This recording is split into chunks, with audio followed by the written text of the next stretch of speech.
Chile y Ramírez Juárez Adriana. Y los temas que vamos a abarcar son los siguientes. El siguiente, por favor. Definición y epidemiología, etiología y factores de riesgo, patogenia y cuadro clínico, diagnóstico y finalmente tratamiento.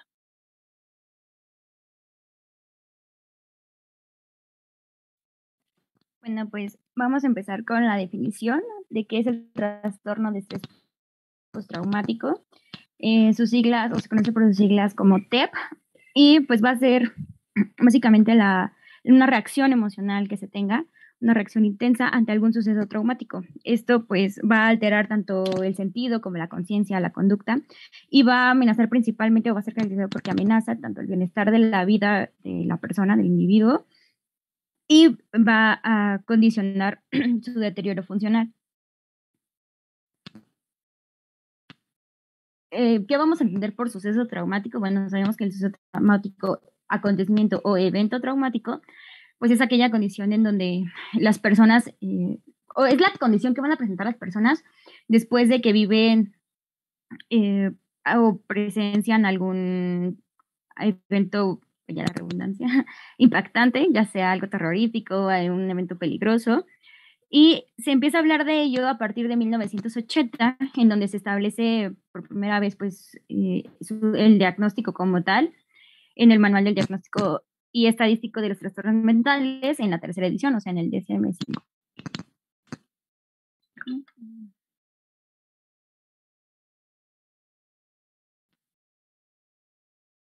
Epidemiológicamente va a ser una enfermedad que se puede dar a cualquier edad. Sin embargo, la incidencia a lo largo de la vida es del 9 al 15% de forma general. Y esto tiene una prevalencia aproximadamente del 8%, depende de la bibliografía, esta puede oscilar, bueno, la incidencia de 9 al 15% y el 8% en la población general, tiene mayor predominio, siendo en un 10% en mujeres y 4% en varones. Como les mencionaba, esto puede aparecer en cualquier edad, pero es más prevalente en la población de adultos jóvenes, más que nada por la exposición a situaciones precipitantes.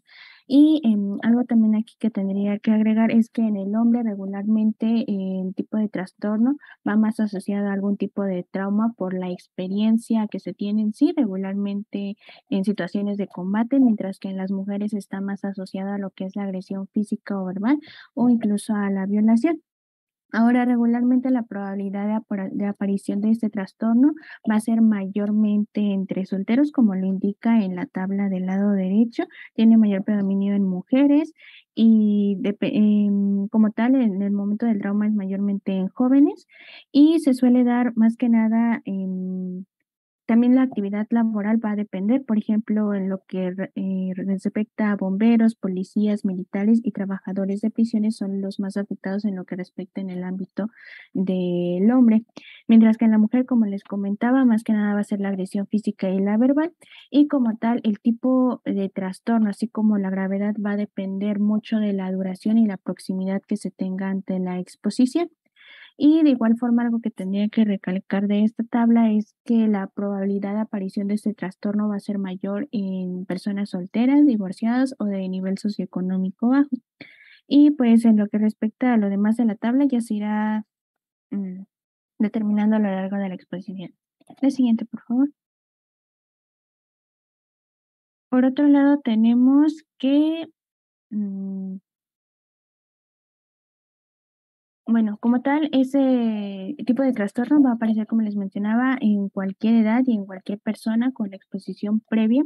Y como tal, este va a incluir mayor o va a tener mayor predominio o el impacto va a ser mayor en personas que se dedican, como les había comentado, ya sea sobrevivientes de agresiones físicas o sexuales, maltrato, accidentes de tráfico. Esto se va a ver en lo que respecta a la etiología. Pero acá de mencionar que no todas las personas van a desarrollar justamente este trastorno por algún tipo de actividad, sino que incluso el hecho de que hayan tenido algún tipo de acontecimientos tales como la muerte repentina o inesperada de un ser querido, también pueden desencadenar este trastorno. Y por otro lado tenemos que según el Centro Nacional del Trastorno por Estrés Postraumático, perdón, alrededor del 7 u 8 de cada 10 personas se considera que presentarán este trastorno en algún momento de sus vidas. Y como tal, también algo que aquí tendríamos que tomar en cuenta es que hay algunos factores biológicos, tales lo podrían ser como los problemas físicos, sobre todo en la ancianidad, que esto puede desencadenar un mayor impacto. Por ejemplo, aquellos pacientes que tengan problemas del sistema nervioso, sistema cardiovascular, que nos pueda predisponer que la persona tenga mayor bien pérdida de la visión, que se pueda confundir con algún tipo de alucinación, o bien puede presentar palpitaciones, arritmias o ese tipo de afectación, pero ya por la enfermedad de base en sí. La siguiente, por favor.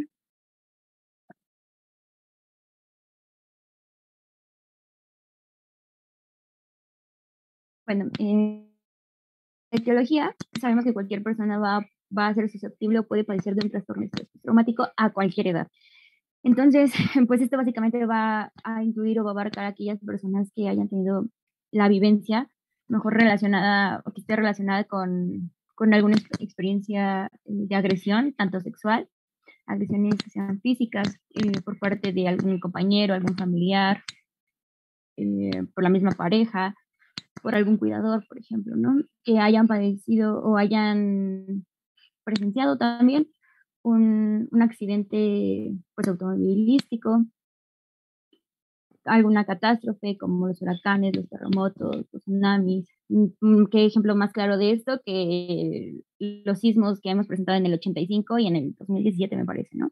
La gente ya quedó tan traumada, o sea, gente que real se traumó tanto que es alerta sísmica y se pone mal, o que a raíz de eso quedó pues con toda esta patología presente. ¿Qué otra cosa puede ocasionar este trastorno? Son las personas que hayan tenido alguna experiencia o alguna relación cercana con la muerte, a lo mejor la pérdida de un familiar, ¿no? Aquí en México, que sería más frecuente, pues es una persona que haya sido secuestrada, que haya presenciado un acto violento, algún crimen, ¿no? En los libros, pues es muy común leer o encontrar que hacen mucha referencia a aquellas personas que presenciaron una guerra, un combate bélico, y pues imaginémonos cómo podrían estar las personas de Ucrania, de Rusia, con todo este tema de bombas, con todo esto, pues que igual les va a generar cierta sintomatología que vamos a ver posteriormente. Y de hecho, pues esto es importante porque a raíz de la guerra de Vietnam es cuando surge pues este estudio o esta descripción de este trastorno, que es importante tener en cuenta que no todas las personas con estrés postraumático pues han pasado por alguna situación peligrosa per se, sino más bien que a lo mejor como se les cuenta, lo han presenciado o lo han visto. Por ejemplo, el ejemplo que les ponía de la muerte, de la cercanía con la muerte, puede que ellos hayan estado cerca de esa muerte, ese contacto cercano con la muerte, o bien con algún familiar, pero no precisamente porque a ellos, a su persona, les haya recaído esta vivencia.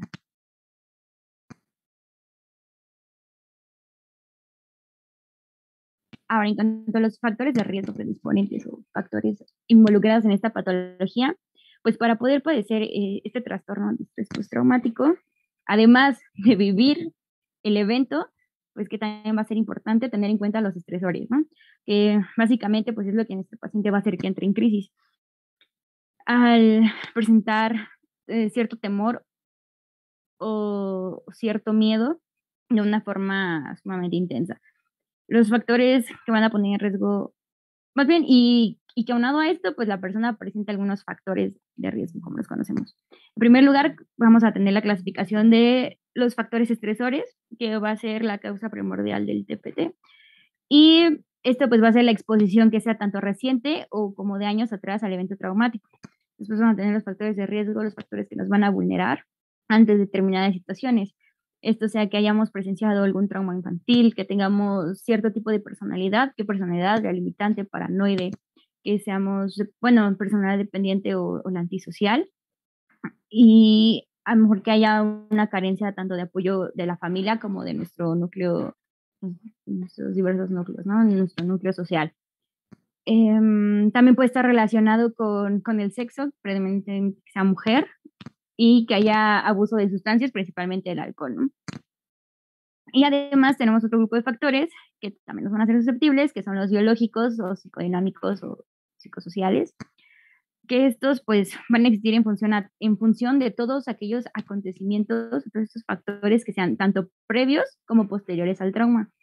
¿Qué son? La predisposición genética, enfermedades psiquiátricas, que tengamos alguna alteración que nos condiciona a una hiperactividad de nuestro sistema noradrenérgico. ¿Qué está pasando?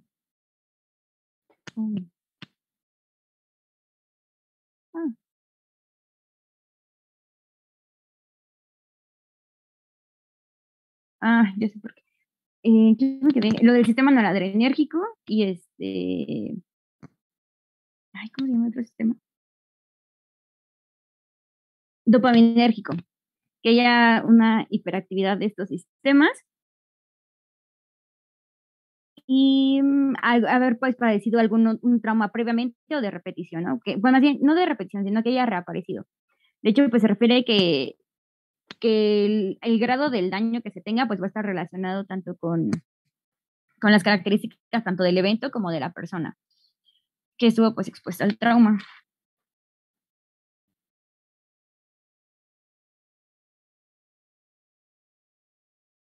Y bueno, para entender parte de lo que sería la fisiopatología, van a existir lo que son 3 teorías que fueron las que encontré.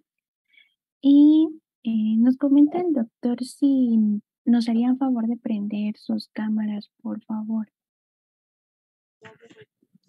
Y bueno, les comentaba que existen 3 tipos de teoría, lo que sería la teoría del pensamiento emocional, y les comento que esto va de la mano con la fisiopatología porque realmente no existe actualmente un mecanismo, la fisiopatología como tal, que nos permita saber a ciencia cierta qué es lo que desencadena este trastorno. Y por ejemplo, tenemos lo que es la teoría del pensamiento emocional, que este como tal se refiere a que va a existir em, lo que es una implicación en las estructuras del miedo. Con esto se refiere a que va a estar interactuando parte de lo que es la memoria y a su vez reacciones cognitivas que van a ir de la mano, pero con ciertas estructuras que mencionaré pasando a esta diapositiva. Ahora, ¿qué es lo que va a generarse según esta teoría? Es que mediante la memoria se van a producir reacciones cognitivas, conductuales y fisiológicas que se van a activar, pero más que nada al haber aquí una alteración por el trauma puede existir una mala interpretación de los estímulos, ya sea por una hiperexcitabilidad, lo que puede desencadenar que ya sea mínimo el estímulo que se percibe de alrededor, que la persona pueda considerarlo como algo amenazante. Entonces, esta sería la teoría del pensamiento emocional.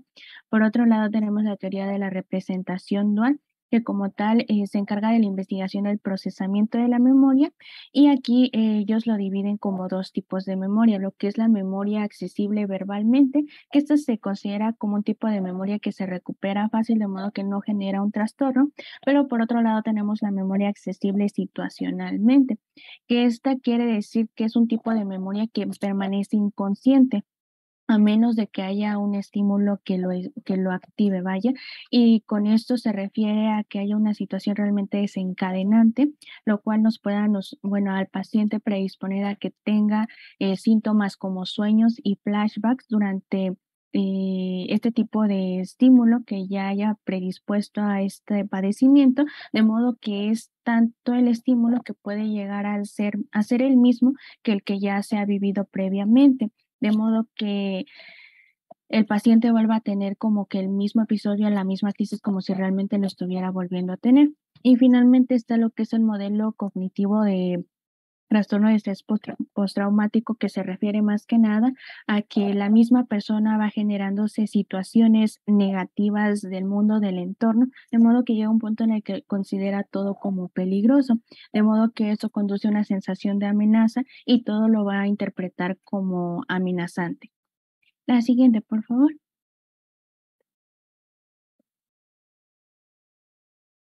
Y por otro lado, pues ya llegamos a lo que es parte de lo que es el procesamiento del miedo, pero ya de una forma más orgánica, en donde va a interactuar parte de la memoria, pero aparte de eso también interviene lo que o se le asocia mucho a este trastorno, lo que son anatómicamente, juegan un papel lo que es la amígdala, el hipocampo, la corteza prefrontal medial, incluido el giro cingulado anterior.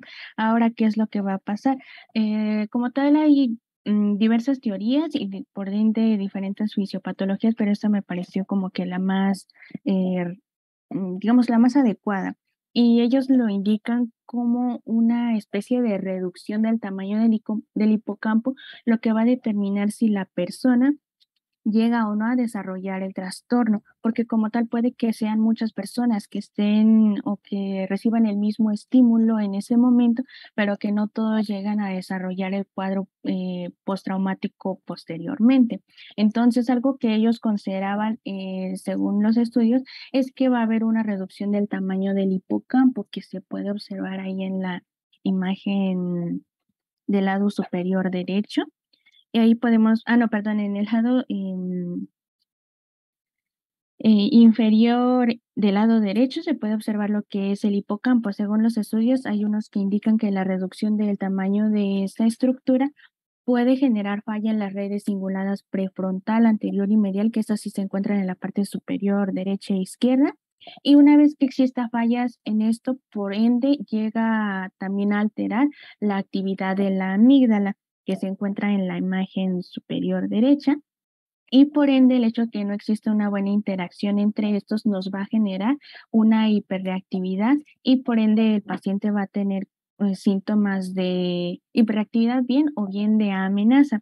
Entonces, de hecho, se pueden observar que en los cuadros, dependiendo del área, es el área que se ve más afectada. Por ejemplo, en el área medio prefrontal o en la corteza prefrontal media es la que se encarga de la regulación emocional y funcional ejecutiva, mientras que lo que comprende la corteza singular anterior junto con la ínsula nos, nos prevé lo que es parte de las amenazas y más que nada lo que sería el estímulo de amenaza. Y por otro lado tenemos lo que es el tálamo, el hipocampo y la corteza medio prefrontal, que más que nada se encarga de procesar la situación que está ocurriendo en ese momento.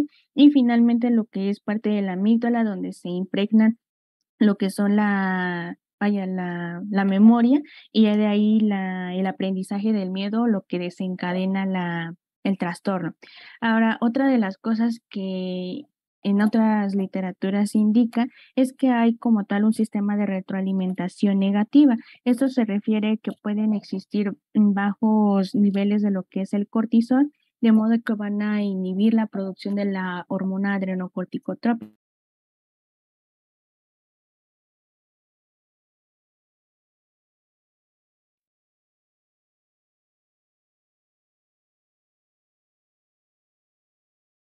Bueno, entonces le seguía comentando que, bueno, de inicio, la siguiente teoría o la siguiente forma, digamos, en la que se puede presentar este trastorno es a partir de un sistema de retroalimentación negativa y que va a estar a su vez hipersensible, más que nada porque va a haber niveles bajos de cortisol, lo que a su vez van a predisponer una producción menor de la hormona adrenocorticotrópica, mejor conocida como ACTH.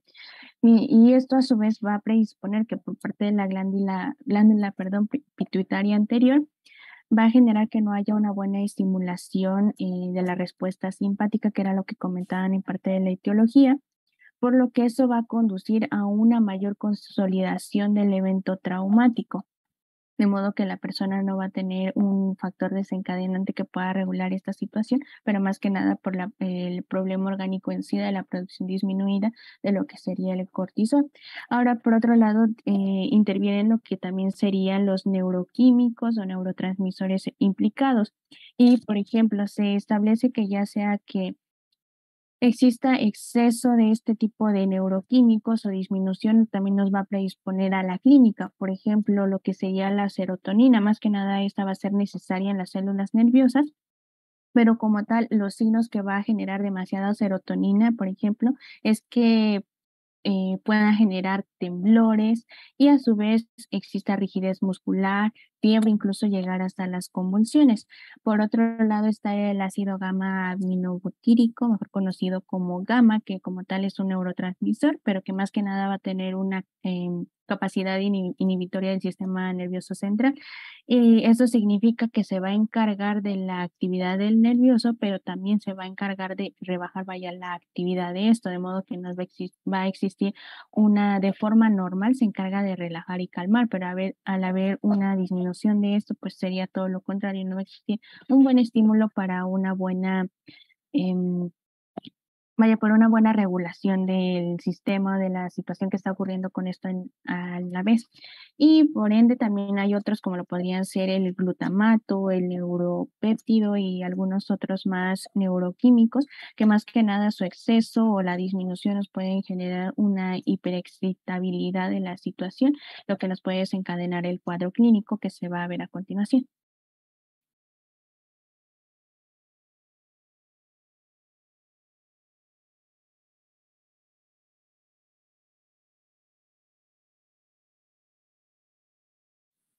Bueno, entonces vamos a empezar con la sintomatología de este trastorno y hay que tener en cuenta que para empezar a considerar que estamos frente a un trastorno de estrés traumático, la característica de los síntomas que nos refiere el paciente deben de comenzar a estar presentes al menos pues los primeros 3 meses que pasa el evento traumático, ¿no? Y deben de tener una duración de de aproximadamente un mes.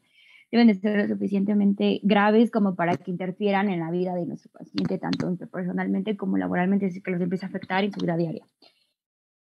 Y bueno, la bibliografía refiere que los síntomas se dividen en tres esferas. Tenemos los síntomas intrusivos, los evitativos y los que están relacionados con el estado de alerta. Primero tenemos los síntomas de intrusión, que también son conocidos como de reexperimentación, y básicamente son como el sello que tiene esta patología. Ya lo comentábamos en la fisio, va a haber la existencia de flashbacks o de escenas de retrospección en las que pues, los pacientes van a actuar, van a sentir, van a volver a vivir el trauma como si estuviera pasando otra vez. Puede que tengan sueños o pesadillas relacionados con el evento, que también sientan o tengan muchos como pensamientos angustiosos, como aterradores, bueno, así, ¿sí? Presentan un estrés fisiológico y también un estrés pues, psicológico que va a estar acompañado de palpitaciones, de sudoración, les digo, el sentimiento, la emoción del miedo o del pánico, ¿no? Después pues, tenemos los evitativos, que se van a caracterizar porque el paciente hace un sobreesfuerzo por justamente tratar de evitar el pensamiento o evitar realizar, perdón, actividades o visitar lugares que le recuerden o que estén relacionados con el evento traumático. Aquí pues también va a haber una anedonia, va a haber la reducción de la capacidad para recordar incluso los sucesos, ¿no? O sea, a esto se le conoce como los síntomas amnésicos, o sea, la persona no va a recordar cómo, cuándo, dónde, o tal vez lo recuerda por partes, e incluso pues puede haber una distorsión de los hechos.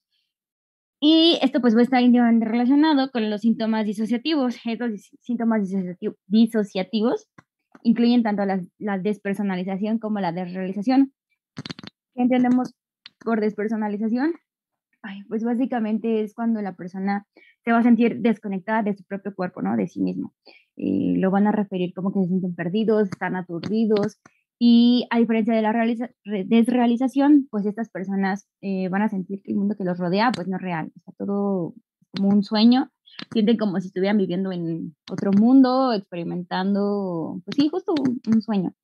Aquí hay sentimientos de desapego y puede que haya una sensación de un futuro acortado, o sea, como yo lo entendí como que tenían miedo a que iban a morir pronto, como esta idea de que ya no iban a llegar a cierta edad, cosas así, no sé siempre. Y por último, pues tenemos los síntomas que van a estar relacionados con el estado de alerta. Esto va a condicionar que nuestro paciente esté irritable, tenga insomnio, tenga una especie de hipervigilancia y sobresaltos exagerados. También vamos a tener la presencia de otros síntomas por grupos etarios, por ejemplo, en los niños, pues que es lo más característico, que a lo mejor presenta una enuresis, ¿no? Que dejen de hablar, que últimamente estén como más apegados a algún adulto o a sus padres, y incluso pues que en aquellos pacientes que experimentaron un trauma infantil, pues a menudo muestran como una mayor dificultad para autorregular sus emociones, ¿no? Tienen una ira descontrolada, no saben modularla. También presentan pues los síntomas de disociación, síntomas somáticos. En el caso de los adolescentes, pues puede ser común que tengan pensamientos o como este sentimiento de culpa de que pudieron evitar el exponerse, el estar en cierto lugar, pudieron evitar pues haber presenciado, ¿no? Ese momento. También pueden tener síntomas, no son sino sentimientos de venganza, el deseo de querer vengarse, o alguna conducta suicida o la autodestrucción.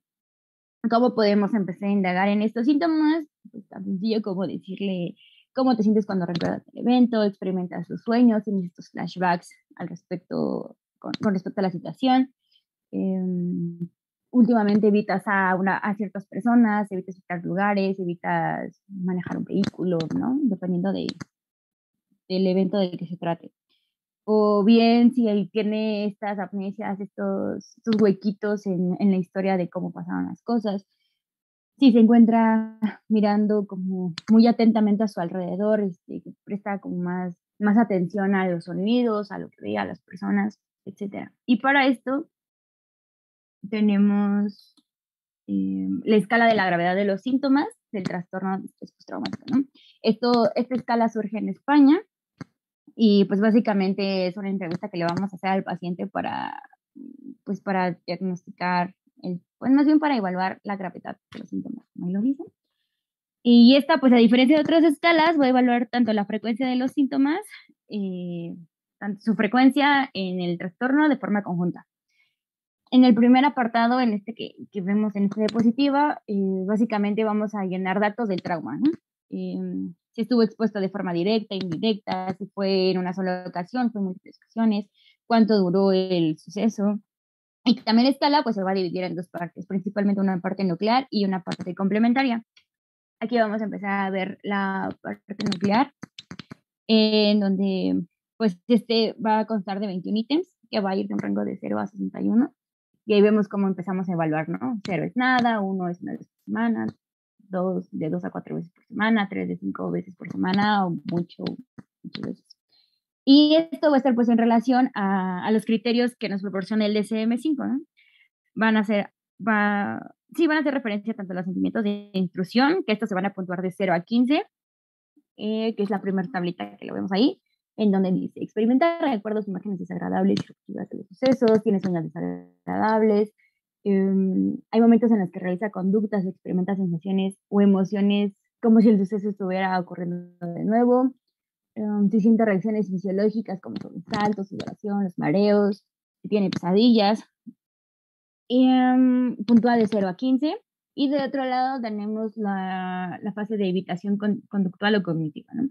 Que vamos a empezar a preguntar al paciente, pues si suele evitar a las personas, los lugares, que se les comentaba previamente. Si evita hacer algún esfuerzo para alejar de su mente esos recuerdos o esos pensamientos. Si procura evitar hablar de determinados temas que conlleven que terminen hablando del suceso. Si le entran ganas de contar su historia en cuanto tiene conocimiento de otras personas que han pasado por lo mismo. En esta parte vamos a tener las alteraciones tanto cognitivas como del estado negativo, en donde va a puntuar pues de 0 puntos a 21, perdón. Y del otro lado pues tenemos cómo evaluar la hiperactividad. ¿Qué preguntas hacemos para evaluar el tema de la alteración cognitiva? ¿Se experimenta algún estado de ánimo negativo de forma continua? ¿Se experimenta una sensación de distanciamiento o de extrañez respecto a algunas personas? Si le entretienen los hobbies únicamente cuando está en contacto con amigos, sus creencias o expectativas negativas sobre sí mismo, sobre los demás o sobre el futuro. Del lado de la hiperactividad, podríamos preguntar si está irritable, tiene explosiones de ira sin motivos aparentes, si muestra conductas de riesgo como comida descontrolada, una conducción peligrosa, conductas adictivas, que les comentaba lo de la autodestrucción, ¿no? Si tiene dificultades para concentrarse, si sobresalta, si se concentra únicamente en hacer una tarea, si tiene un sueño reparador. Y como les comentaba, pues el otro apartado, ¿no? En donde vamos a mencionar también los síntomas de disociación. Estos van de 0 a 12 puntos. Y de otro lado tenemos la parte complementaria. Ahí. Lo de la parte complementaria.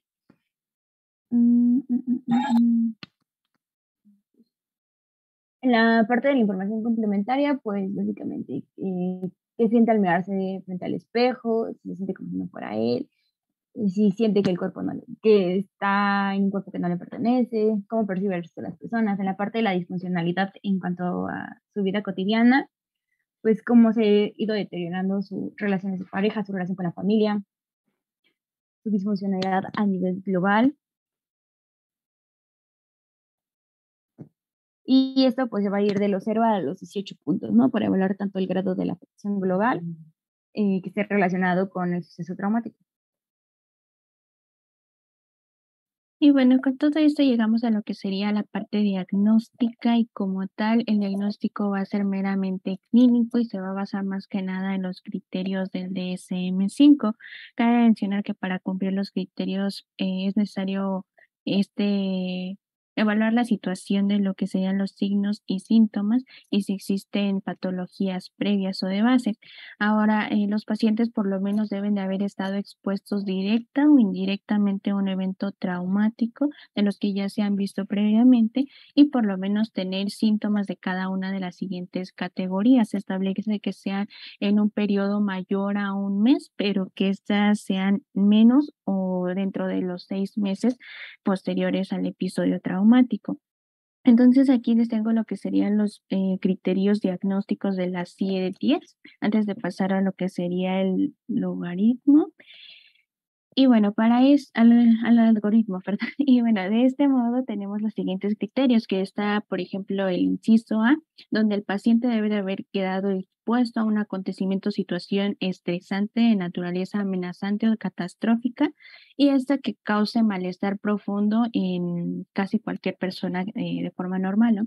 Y una vez que exista este criterio, bueno, nos vamos al B, que deben de haber recuerdos persistentes, ya sea como revivir el acontecimiento o situación de forma de reviviscencias, o sea, mediante flashbacks, ya sea recuerdos vívidos o sueños recurrentes, o bien el simple hecho de una sensación de malestar al exponerse a la circunstancia que sea parecida o que se le asocia al acontecimiento. Por otro lado, tenemos el inciso C, donde el paciente debe demostrar una evitación real o preferente de las circunstancias parecidas que estén asociadas al acontecimiento estresante, que no presentaba sobre todo antes de la exposición a este mismo. Ahora, en el inciso D, debe de haber por lo menos alguno de los siguientes. Por ejemplo, que el paciente tenga dificultad para conciliar o mantener el sueño, la irritabilidad o arrebatos de ira, dificultad para concentrarse, hipervigilancia y reacción de sobresalto exagerada. Todos estos síntomas son indispensables y de hecho recalco que son parte de lo que se van a abarcar en el caso clínico y según el algoritmo, bueno, también contemplando lo que serían estos criterios, se deben de cumplir por lo menos los criterios B y C, D dentro de los 6 meses del acontecimiento o del fin del periodo de estrés. Ahora, contemplando lo que sería el algoritmo, como les mencionaba, si vemos en la parte de arriba, el paciente debe de tener por lo menos signos o síntomas de ansiedad, como los que se mencionaban a continuación. Y algo que debemos de considerar también es de que mediante eso podemos hacer diagnósticos diferenciales que vamos a ver posteriormente. Ahora, algo que nos va a ayudar a nosotros es el hecho de nosotros saber si el paciente tuvo un antecedente de evento traumático. Si este indica que no, puede que se trate de algún otro trastorno de ansiedad o simplemente otra situación.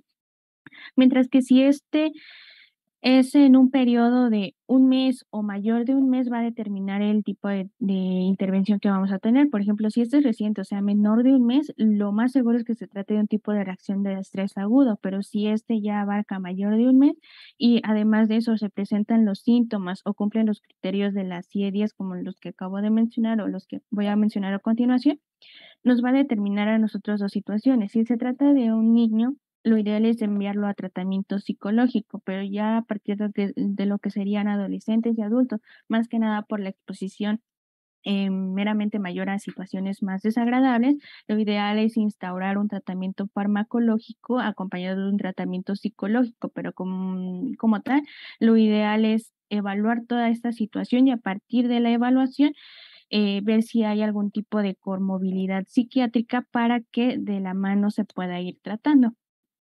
Y la siguiente, por favor.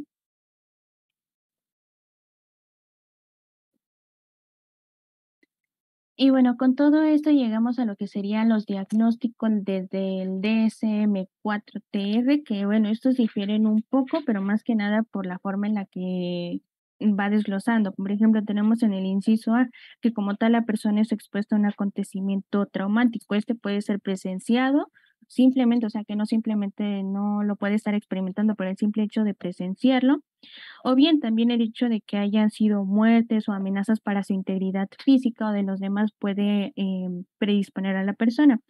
Regularmente la respuesta va a ser temor, desesperanza u horror, pero algo característico es que en lo que respecta a los adultos de los niños es que, por ejemplo, los niños van a tener un comportamiento desestructurado o van a estar muy agitados. Por otro lado, se menciona que el acontecimiento es reexperimentado o persistente. Esto se refiere a que van a haber recuerdos del acontecimiento que va a provocar malestar, como ya sea la aparición bueno, lo que serían los pensamientos, recuerdos mediante imágenes o percepciones. Por otro lado, los niños lo van a manifestar más que nada con juegos repetitivos de la escena. De esa manera nosotros podemos ir haciendo como que em, análisis de lo que le puede pasar a un niño de un adulto. Por otro lado, también van a tener sueños recurrentes del acontecimiento. Por otro lado, los niños lo van a manifestar como sueños terroríficos. A su vez, el individuo va a actuar o va a tener la sensación de que el acontecimiento está ocurriendo, como si realmente estuviera sucediendo en este momento, ya sea con una ilusión, con una alucinación o con lo mismo de los flashbacks. Y finalmente, lo que sería un malestar psicológico intenso, ya sea al exponerse a estímulos internos o externos, tales como lo mencionaba también Xochitl con esto de los sismos o terremotos que se han presentado bueno, sí, en lo que ha pasado estos meses. Entonces, el simple hecho de exponerse a ese estímulo le genera ya sea a la persona un tipo de crisis nerviosa, pero también algo aquí que debo de recalcar es que hay ocasiones en los que este estímulo, según el diagnóstico, se considera que debe de ser en ese periodo de entre un mes a menos de 6 meses, pero algunas bibliografías refieren que puede que incluso la persona no desarrolle nada durante ese periodo, incluso un año, sino que puede incluso aparecer hasta lo que va posteriormente a 10 años. Entonces, suponiendo que del temblor del 87 no tuvo ningún tipo de manifestación, pero a partir de lo que sería el sismo del 2017 empieza nuevamente lo que serían estos flashbacks y a partir de eso desencadenarse lo que sería este estrés postraumático. Por otro lado, tenemos lo que es la evitación persistente de estímulos asociados al trauma. Con esto se refiere a que la persona va a evitar los pensamientos o sentimientos o bien conversar acerca del suceso traumático, ya sea va a evitar actividades, lugares o personas y puede llegar al punto en el que va a tener incapacidad para recordar un aspecto importante que sea de relevancia y esto más que nada nos va a ayudar para hacer bueno, durante la anamnesis o durante el interrogatorio. Ahora, también va a existir una reducción del interés o participación de las actividades que previamente realizaba. Por tanto, va a existir una sensación de desapego o enajenación frente a los demás y por ende restricción de vida afectiva, generando a su vez lo que sería la sensación de un futuro limitado, lo que nos puede dar una conmovilidad que también se refiere más que nada como a un tipo de depresión o bien al punto de querer llegar al suicidio. La siguiente, por favor. Y bueno, con todo esto, también van a existir, bueno, son muy similares, pero digamos los síntomas persistentes de aumento de la actividad que previamente estaban ausentes antes del trauma y esto también puede apoyarnos, por ejemplo, que el paciente, pues a partir de ese evento tenga dificultad para conciliar o mantener el sueño o bien que se duerma y en cierto periodo de tiempo vuelva a despertar y ya no lo pueda conciliar, bien que puede estar irritable, que pueda tener dificultad para concentrarse, la hipervigilancia y una respuesta exagerada de sobresalto. Por otro lado, aquí lo que se sugiere es que es que el criterio B y C y D sean afirmativas o bueno, sean positivas, digamos, y que estos se prolonguen o estos signos y síntomas sean por lo menos mayores de un mes. y como tal que exista ya un malestar clínico que genere incluso un deterioro social, laboral o en otras áreas importantes de la actividad del individuo. Y como les mencionaba, los síntomas pueden fluctuar con el tiempo e intensificarse durante los periodos de estrés, o sea que no a partir del suceso, sino que pueden incluso posteriormente con el paso de los años desencadenarse. Eso según bibliografía. Y pues la siguiente, por favor. Y bueno, así.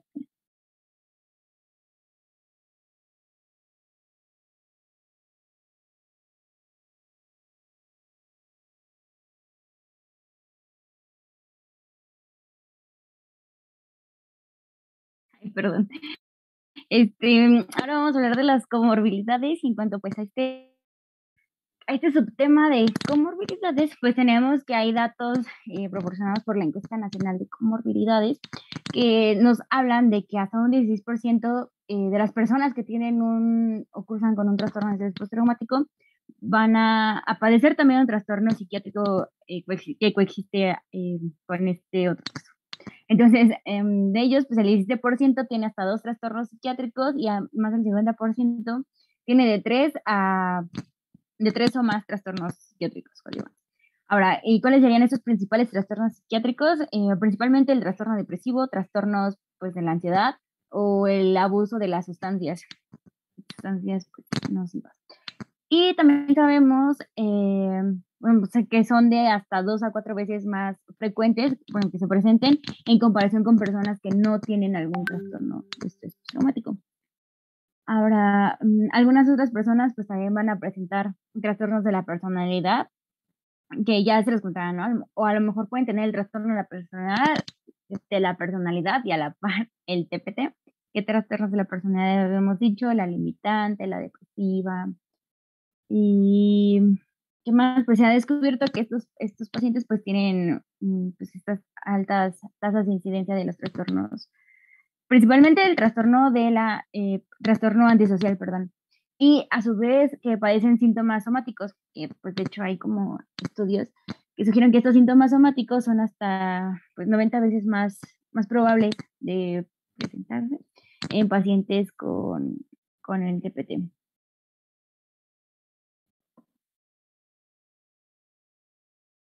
Ahora, casi para terminar, empezamos a hablar del tratamiento y pues básicamente vamos a requerir elaborar un plan terapéutico, un plan de manejo que considere tanto las características, como siempre, ¿no?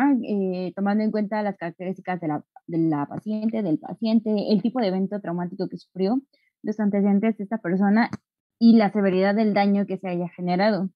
Principalmente, pues, bueno, las estrategias que vamos a utilizar va a ser el apoyo, los estímulos para que la persona pueda comentar, pueda liberar datos sobre el acontecimiento y educar al paciente sobre los diversos mecanismos de afrontamiento. Para esto, ¿qué vamos a utilizar? Pues la psicoterapia, ¿no? Esta pues va a estar indicada como una terapia psicodinámica en donde vamos a buscar que nuestro paciente pues pueda reconstruir los acontecimientos traumáticos con abración, con catarsis, también con alguna terapia cognitivo-conductual o haciendo uso de la hipnosis. ¿Esto para qué? Para que podamos, em, para, para que podamos ayudar a que el paciente venza como esta negación ante el acontecimiento, ¿no? Es decir, para ayudarlos, para animarlos, para fomentar que puedan relajarse, puedan alejarse de la fuente estresora y a su vez, pues fomentar que el paciente duerma bien. Si vamos a utilizar la farmacoterapia, que tenga apego al tratamiento y principalmente, pues el apoyo de familiares y de personas que lo rodeen. Ahora, en cuanto al tratamiento farmacológico, el fármaco de elección pues son los inhibidores efectivos de la recapturación de la serotonina, los ISRs, principalmente la sertralina y la paroxetina. La sertralina, ¿cómo lo vamos a indicar? Bueno, vamos a decir que se administre de 50 a 100 miligramos y vamos a ir incrementando la dosis de 50 a 50 miligramos cada 5 días hasta que alcancemos un máximo de 200 miligramos que esté consumiendo el paciente. Y la paroxetina está muy desde 20 hasta los 40 miligramos. Dosis máxima de este medicamento, 60 miligramos. ¿Y esto por qué? Pues porque sabemos que son fármacos altamente eficaces, que tienen una buena tolerancia y que son seguros principalmente. Y no lo puse en la diapositiva, pero hablaban en algunas bibliografías o hacen mención sobre los inhibidores de la mono,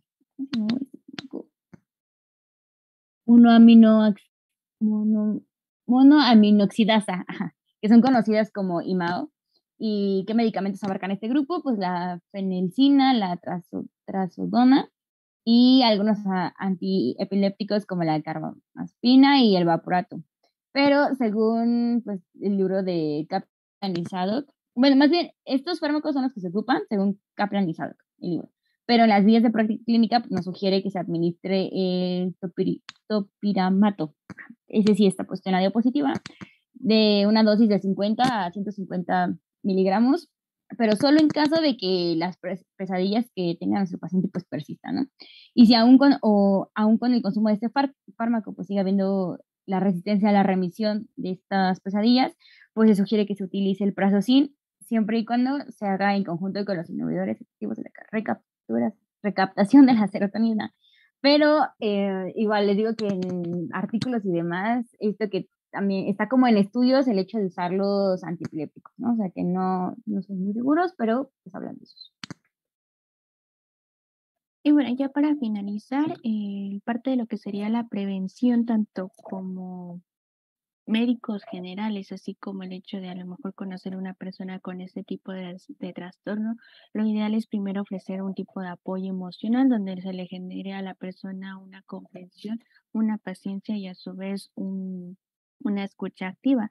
Más que nada esto va a ayudar a la persona a que genere y a su vez comparta una distracción positiva y más que nada el hecho de que nos comente, así como el hecho de que se pase tiempo y a su vez hable con sus amigos y familiares, va a ayudar a que exista una información de la situación que desencadena los síntomas o a su vez una crisis, lo que puede ayudar a identificar ya sea la situación, el lugar o las personas que lo integran y a su vez generar un tipo de consuelo si se trata a lo mejor de un familiar o bien incluso como paciente. Ahora, cabe mencionar que debido a las situaciones en las que puede estar sometido el paciente, la persona, puede existir una crisis, por lo que es indispensable no dejar sola a la persona, más que nada porque puede generar, como les mencionaba, algún tipo de comorbilidad, tales como la ideación del suicidio. Y bien, con esto, en caso de que llegue a existir, pues ya se solicita un tipo de apoyo más especializado, que sería pues derivarlo al psiquiatra. Y pues con esto finalizamos la exposición, únicamente vamos a proceder con el caso clínico.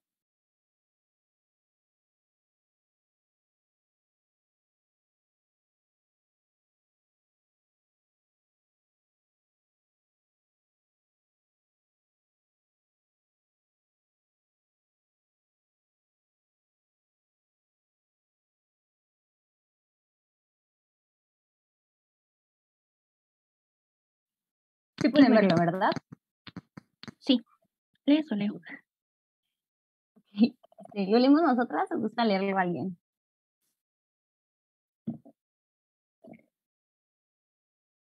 ¿Nosotras? Bueno, pues está un poquito largo, pero pues a ver, veamos. Ya habíamos hablado de que así de extensos son los historias clínicas que se hacen en psiquiatría, entonces pues vamos a comentar. Se trata de una mujer de 45 años, que es soltera y tiene la secundaria completa, comerciante, es originaria de Puebla y reside en el Estado de México. Tiene antecedentes de hipertensión arterial, que es tratada con losartán, una tableta en el desayuno.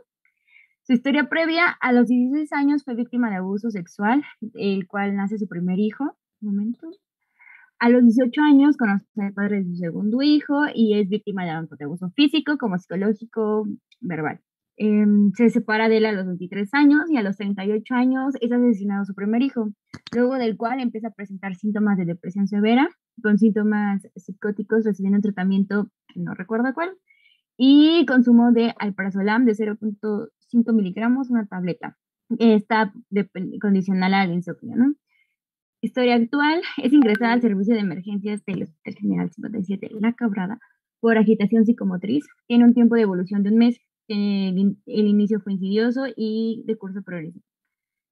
La familia relata que un mes antes del ingreso, la paciente fue agredida y acusada de robo por una clienta, por lo cual fue llevada al Ministerio Público, donde fue encarcelada por 6 días. La paciente describe el lugar como estaban las paredes con heces, había un inodoro a un costado de mi cama y allí salían ratas, cucarachas, me desnudaron y me cortaron el cabello. Me golpearon y no había agua. Gracias. Gracias. No había, ¿dónde me fui? Así, no había agua. Su hija menciona que la paciente comenzó a escuchar voces y le pedía a diario entre 6 a 10 alprazolam para poder dormir. Luego de salir libre, estuvo aproximadamente 27 días sin presentar ninguna molestia, excepto problemas para dormir, por lo que tomaba el alprazolam de 0.5 miligramos de 5 a 10 tabletas diariamente. 4 días antes del ingreso, los hermanos de la paciente la visitaron, pero la hija mencionó que no reconocía a nadie, estaba agresiva, que perdió la memoria, no la reconocían ni a ella misma, ni a sus tíos, pensaba que eran ellos los policías, ¿qué? Y que la casa era la cárcel. A 2 de sus tíos los quiso ahorcar, salía corriendo a la calle y gritaba. En una ocasión quiso cortar a su perro y lo quería comer. A veces estaba en el baño y quería meter su cabeza en el inodoro y ahogarse. Quería coger un cuchillo y matarse. Veía mujeres que venían a verla, hombres vestidos de negro, etc. Decía que en la madrugada mataría a todos, hablaba sola. Por persistencia sintomática, pues es cuando deciden traerla al servicio de emergencia. Estado mental, la paciente en aparente regular estado general, regular estado nutricional, está desalineada, no se quita los lentes durante la entrevista, se encuentra desorientada en persona, tiempo y espacio, llora durante toda la entrevista, se encuentra ansiosa, su lenguaje es claro, de un tono de voz audible, acelerado, un pensamiento, tiene ideas paranoides y de referencia, ideas perseverantes, tangencial, abulia, la anedonia que presenta y un pobre control de sus impulsos. Tiene insomnio, tiene pesadillas relacionadas con el evento, un apetito disminuido y tiene alucinaciones auditivas que las refiere como que se burlan de ella. En cuanto al tratamiento en el servicio de emergencia y psiquiatría, le dan gabapentina de 300 miligramos, que esta es la posología, 3 veces al día, la sertralina de 500 miligramos una vez al día, y acude 12 días después al control por consultor externo, donde se le encuentra ansiosa, un ánimo paranoide, pensamientos sonoros, ideación tanática, bulia, anedonia, tiene insomnio, el insomnio persiste más bien, niega alucinaciones auditivas, aunque en ocasiones pues, presenta flashbacks, tiene un pobre control de los impulsos, agresividad con los familiares. De hecho, un familiar refiere, encontramos a mi mamá ahorcando a su hermano, estaba encima de él, ella no recordaba lo que pasó, por lo que se le sube la dosis de sertralina de 50 miligramos, una tableta, y se cambia la gabapentina por la carbamazepina de 100 miligramos. Ahora, en cuanto a las preguntas de nuestro caso clínico, ¿cuál es la causa principal de este trastorno en este caso clínico?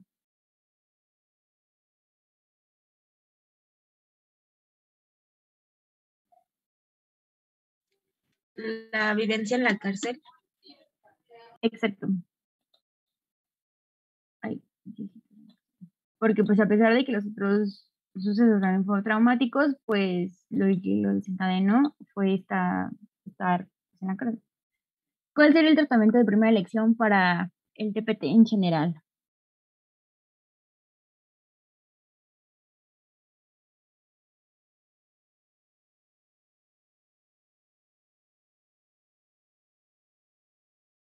¿Serían los SIRS, el A, los inhibidores de serotonina?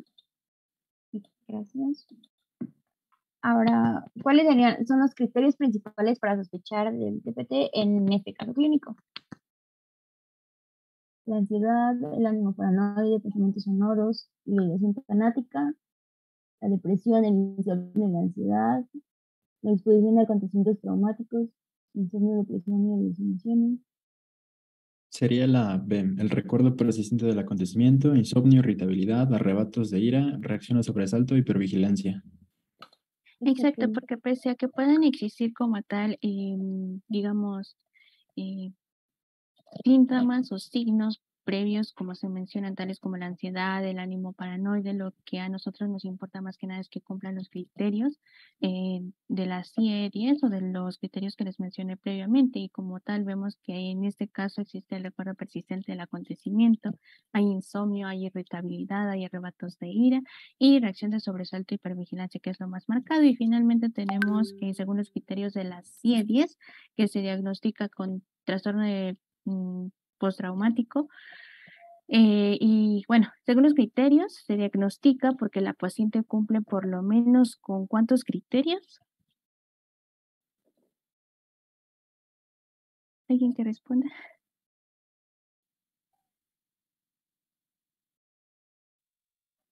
Serían los criterios B, C, D y dentro de los 6 meses. Exacto, porque bien pudo haber sido el A y B, C, D dentro del mes, pero ya es una situación que se está desencadenando posteriormente a varios eventos vividos. Y bueno, digamos que con esto terminamos todo, ya la sesión también.